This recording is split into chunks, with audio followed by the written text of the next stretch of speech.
I suddenly realized my father had run over a precious unicorn. Its horn glowed with light. When I gently touched it with my hand, I instantly gained a mysterious power. But then my father Jack killed the unicorn, because if anyone found out he had run over it, we would face a fine of $100,000 and 10 years in prison, and today's order from the rich client would be cancelled. After killing the unicorn, Jack followed the plan and went to the rich man's mansion. The unicorn was hidden in the trunk of the car. The Sheldon family was the richest in town, but the rich man Tom was suffering from a terminal illness, so he asked my father the lawyer to arrange his will. While they were discussing, I suddenly felt a strange energy inside my body, so I went to the bathroom to wash my face, and found that all my pimples had disappeared. My blood had turned purple. My father noticed that his glasses no longer worked. When he took them off, he could see clearly again. That meant his eyesight was rapidly recovering, because we had both come into contact with the unicorn's blood. Could that be its power? I immediately interrupted my father, and told him we had to get rid of the unicorn's body, because it seemed to have some terrible power. Suddenly a frightening sound came from the car. The strange noise caught everyone's attention. The car was shaking as if something inside was trying to get out. Then the unicorn smashed through the glass. It had come back to life.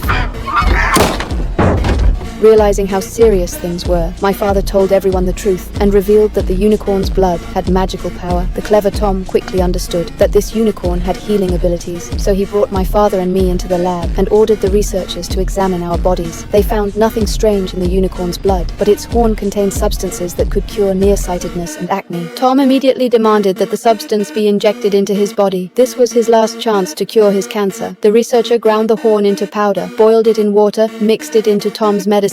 After half an hour, Tom was miraculously cured. He even threw away his cane. Everyone was overjoyed. The unicorn's horn could heal cancer. If they sold it to other rich people, they would become the wealthiest family in the world. This realization terrified me, so I searched for information about unicorns. It turned out these creatures had existed since the Middle Ages. Back then, nobles discovered their healing powers and began mass hunting them. Although the nobles cured their diseases, they were cursed with misfortune, and all died mysteriously. I was horrified and begged Tom to stop his plan to return the unicorn to the forest, because according to legend, we would all be cursed. Tom laughed at me. He wouldn't give up such treasure over a legend. Helpless, I decided to leave alone. The researcher vacuumed sealed the unicorn's body and planned to store it in the vault. Tom and his family opened champagne to celebrate, but the guards suddenly noticed all communications were cut. The lights flickered, and the entire mansion lost power. I realized my phone no longer worked, as if something was jamming the signal. The rich man told my father to check the lab. He reluctantly entered the corridor, but just as he found the researcher, the power came back. Everyone thought the problem was fixed. Then the male researcher was impaled by the unicorn. My father stared at the shadow before him and finally realized there wasn't just one unicorn. Its companions had come for revenge.